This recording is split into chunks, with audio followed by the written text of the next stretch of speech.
In this video, we're going to determine the inverse of each of the following functions. Okay, so the first one, they want us to, okay, let's zoom in a bit. Zoom in a bit. This should be fine. So on A, they want us to determine the inverse of this guy, which is y equals to 3 over 4 x squared, right?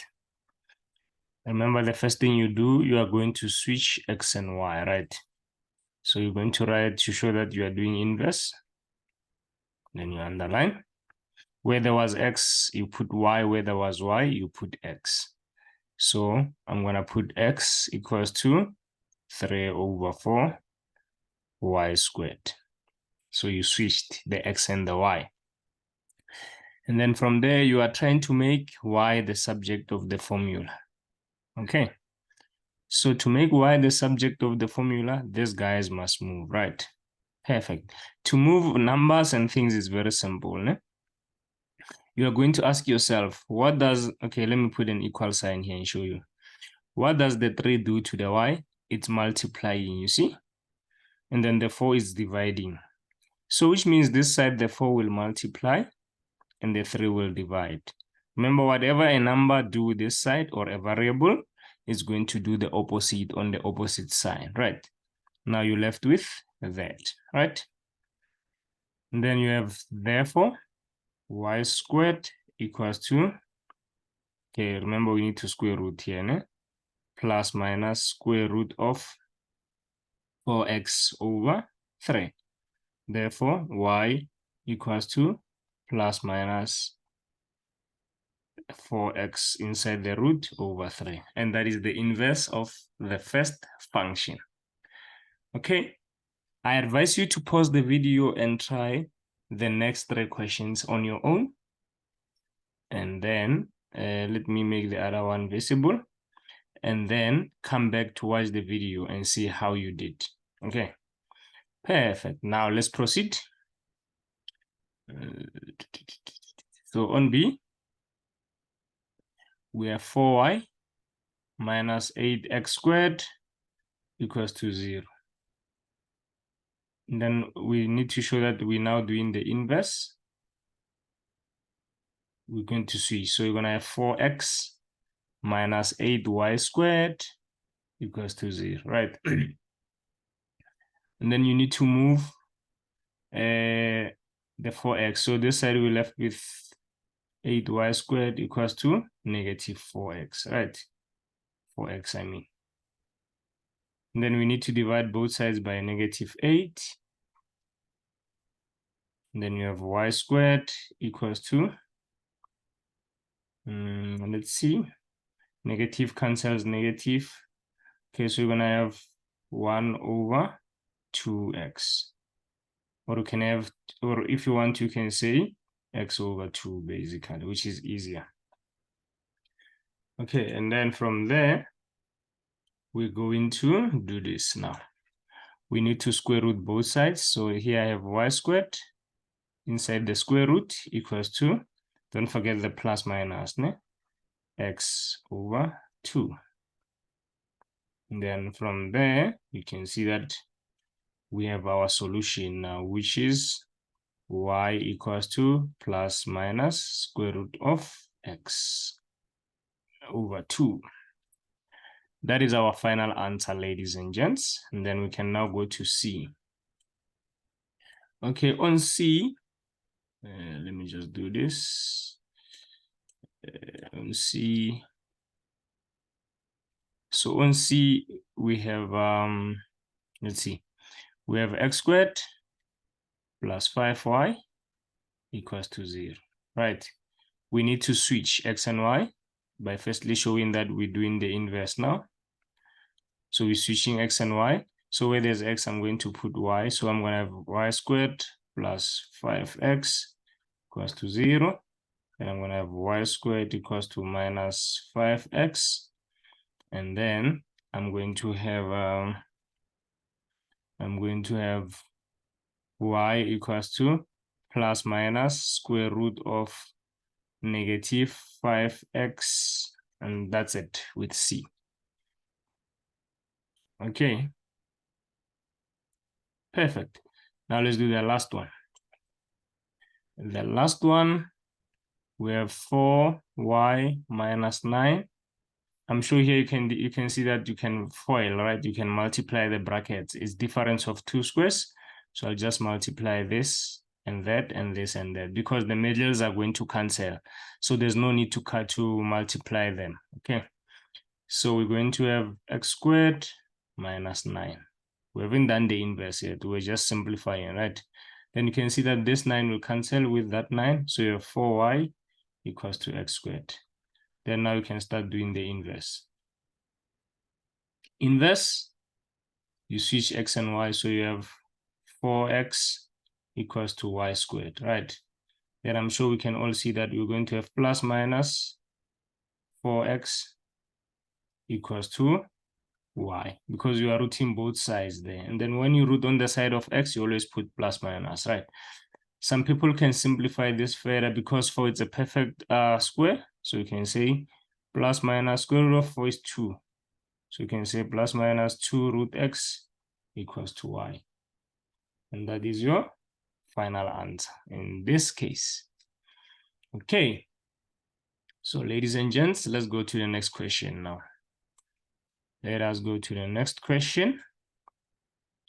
So on this question here, they say we are given what? We are given the parabola f of x equals to ax squared with x bigger than or equals to 0. So they are just showing you that we're starting from here, going there, and passing through this point of 1 and negative 3. Okay, perfect. Then they say f of x equals to ax squared. Okay, sharp. Now we can answer the questions. The first question, they want us to determine the equation of the parabola, which is f of x. Okay, so this one is simple. You have a point, you can substitute, right? This is your x, that's your y. And remember, f of x is simply just y, right? So basically, it's like you have y equals to ax squared. And then your y is negative 3 here. Your x is 1 squared. Then we have negative 3 equals to a times 1. Therefore, a equals to negative 3. Okay, and then therefore we can give the equation. Therefore, f of x equals to negative 3x squared. Right, which makes sense because the a is negative and the graph is facing down. Do you see it? Perfect. And then they say state the domain and range of f. Remember, guys, if you have watched all the videos, we said the domain of a parabola, it's always x elements real, right? Domain, we said x, e, r, always. But in this case, we can't say that actually. Sorry about that, because here they didn't give us this other part, you see? So we're just going to say this then. We're going to say x must be bigger or equals to 0. Because we're starting from this and we go in there. We go in there. Do you see it? So we keep on going there. So it's from 0, go in there. So x is bigger or equals to 0. Let's do range. Range, you also write y elements real, and then you show what is y. Remember the turning point, the y value in the turning point is 0 in this case because we're turning there, right? So you write that, and then you write 0. You always write your y and the y value on the turning point. And then if it's going down, you are going to say y is less than or equals to 0. If it was going up, you're going to say bigger or equals to 0. Né? Now they say write down the coordinates of the point on the inverse, né? That is symmetrical to point P about the line y equals to x. That is simple. That point will be basically this. Né? We'll use this with a minus, and then we show that that is basically negative 3 and 1. You just basically switch. Remember, they say it's symmetrical about line x equals to y. So the y will become x, and then the x will become y. Perfect. And we're done with this, ladies and gentlemen, right? The last thing I just want to discuss is this. The domain, okay, for the inverse, remember this is a one-to-one function now here, right? This parabola, it's a one-to-one function because they gave us only this part, which means the inverse is going to also be a function, right? And we can all see that the inverse of this is actually going to be this. Following the rules of inverse, you're going to have plus minus inside the square root. You're going to have x over -3. Do you see it? And then here, I just need to discuss something about domain and range. Domain of the inverse and range of the inverse. It's so easy. As long as you have the domain and the range for the function, you know that they switch.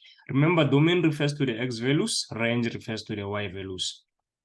So the domain, you are basically going to become the range in the inverse. So you just switch this, replace this with y and replace that with y, but you put it on the range now.